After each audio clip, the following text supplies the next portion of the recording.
Imagine you're sitting in the cockpit of a fighter jet. You're over enemy territory. You're low on fuel. Your wingman have peeled off. And suddenly you look up and you count 7 enemy fighters closing in. Not just any fighters, the fastest, deadliest MiGs in the world. That's exactly what Royce Williams faced in 1952. But here's the kicker: this story was classified for over 70 years. While the world thought it was a routine flight, Williams was fighting for his life in a 35-minute one-man dogfight.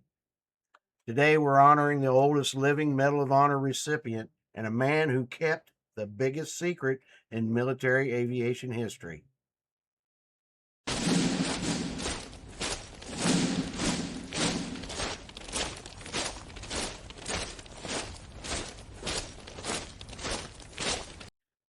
It was November 1952. The Cold War was freezing over, and the U.S. couldn't risk revealing that they were actively engaging Soviet pilots. Williams was flying his F9F Panther over North Korea when he was ambushed by 7 Soviet MiG-15s. Does knowing that your actions are being kept secret, that you can't even tell your family the truth, make the heroism more or less significant? I'd love to hear your take on that. Leave me a comment down below. He didn't just survive, he dominated. He shot down 4 of them. And when he finally landed on the USS Oriskany, his plane was so riddled with bullet holes, it was effectively a flying sieve. But his commanders told him, keep your mouth shut. And for decades, he did. Williams isn't the only one who carried a classified burden. Look at John A. Chapman.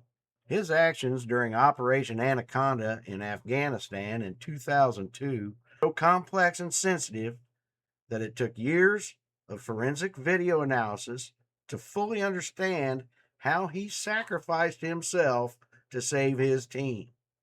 Like Williams, Chapman was operating in a black environment where the public didn't know the full story, and the mission's complexity meant his true actions remained in the shadows.